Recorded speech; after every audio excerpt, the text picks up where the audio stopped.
Ahora es un gusto, un placer estar con el doctor Orestes Prano, un prestigioso médico osteópata que reside en Capital Federal. Así que, bueno, gracias por recibirnos, Orestes.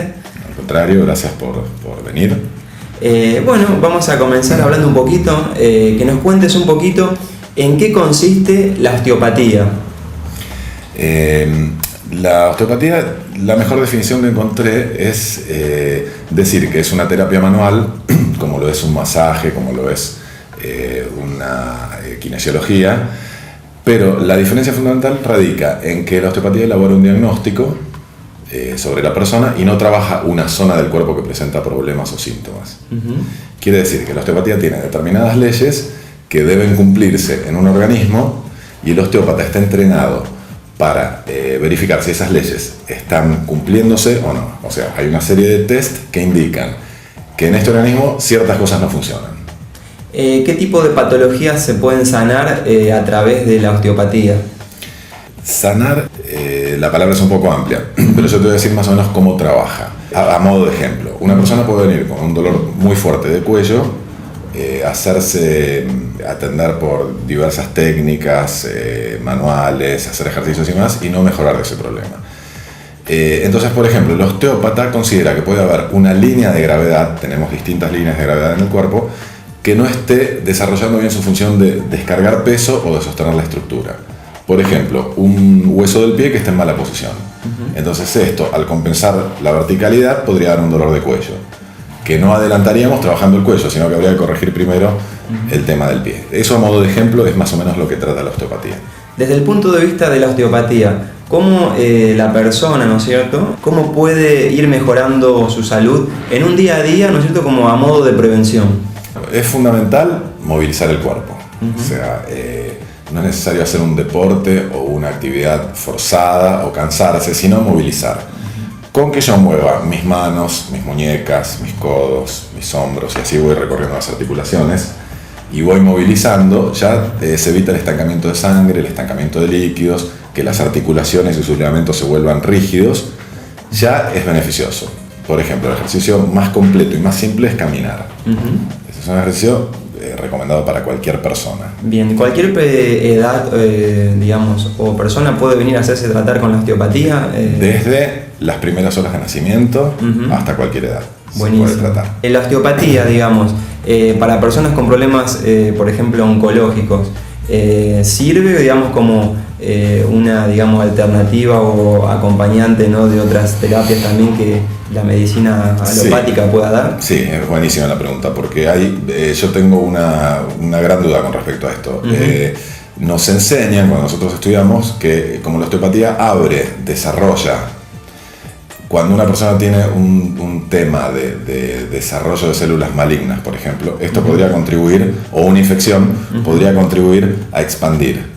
Entonces, tomando ciertos recaudos como no intervenir en la zona donde está el conflicto, sino darle otro tipo de bienestar a la persona, tranquilizando a través del sistema nervioso o muscular, estaría bien, pero hay que tener los límites muy claros. Orestes, bueno, nosotros sabemos también, pero bueno, esto es una cuestión confidencial, también él atiende a muchos famosos, ¿no?, de índole del espectáculo. En sí, la mayoría de las personas cuando vienen y se acercan a su consultorio, ¿no?, vienen por generalmente problemas psicoemocionales o problemas también físicos en especial, o que a veces lo psicoemocional es lo causante, ¿no es cierto?, de la enfermedad, ¿no? Perfecto. ¿Cuál es el origen más o menos de en realidad, que se da? Lo que yo vine observando es que muchas veces que atiendo personas con problemas, por ejemplo, articulares, dolores articulares, dolores musculares, impedimentos de locomoción y demás, siempre hay un componente emocional alto.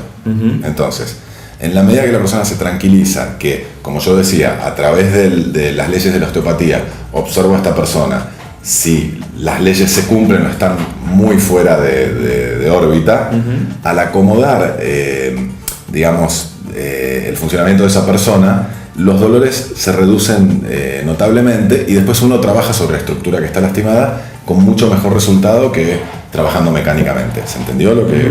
Buenísimo. Y más o menos una persona, en cuántas, obviamente según la patología, en cuántas sesiones le puede llevar, ¿no es cierto?, un tratamiento osteopático. Varía muchísimo, pero muchas veces en una sesión cambia absolutamente la persona, en 2 sesiones, en 3, en 4. Y a veces a lo largo del tiempo se van modificando lentamente y a veces no tiene resultado, por supuesto, pero la mayoría de las veces en 3 sesiones, no más. Otra preguntita más. Aparte de la osteopatía, ¿no es cierto? ¿Qué tipo de técnicas utilizan o si incorporan también otras técnicas, ¿no es cierto? Como por ejemplo shiatsu o masajes. Quisiéramos saber un poquito en qué consiste o tu forma de trabajo con respecto a lo que vos estás haciendo. Me gusta mucho la pregunta porque va a definir un montón de cosas. A través de esta pregunta se van a definir muchas cosas. La osteopatía en sí no es un conjunto de técnicas a ser aplicadas, sino que es una manera de pensar, de ver al paciente y de intentar entenderlo y equilibrarlo, donde las técnicas pasan a ser secundarias. O sea, si yo te trabajo con una técnica que utiliza el shiatsu y funciona para equilibrar, está muy bien. Si yo puedo utilizar acupuntura, conozco la acupuntura y la puedo utilizar para equilibrar a esta persona, también está bien. Si a través de medicación homeopática, que no es perjudicial para el ser humano, puedo equilibrar a la persona, también. Entonces, esto está demostrando que no es tan importante la técnica que se utiliza, sino el fin al que uno quiere llegar. Normalmente las técnicas de osteopatía son técnicas suaves, donde suaves quiero decir, son lentas, sin ejercer fuerza, con el objetivo de sentir lo que pasa en los tejidos del paciente. O sea, no interesa que yo quiero enderezar tu espalda. Lo que interesa es ver qué le pasa a tu espalda si está torcida y cómo me está informando el tejido de tu disfunción. De acuerdo a eso yo actúo más o menos enérgicamente o con una u otra técnica. Entonces, la escucha del tejido, la comprensión del paciente es lo fundamental más que la técnica a utilizar. Buenísimo. ¿Sí? Hay técnicas articulares donde yo roto una articulación, sea una vértebra, un hombro, una rodilla. Hay técnicas musculares donde trabajo en la inserción de músculos o en los vientres musculares para estirarlos. Hay técnicas circulatorias que normalmente puedo efectuar bombeos en una articulación para que los líquidos y la sangre se movilicen. Bueno, y así, hay técnicas combinadas, técnicas de un estilo o del otro. Lo único que importa es el resultado a favor del paciente. Buenísimo.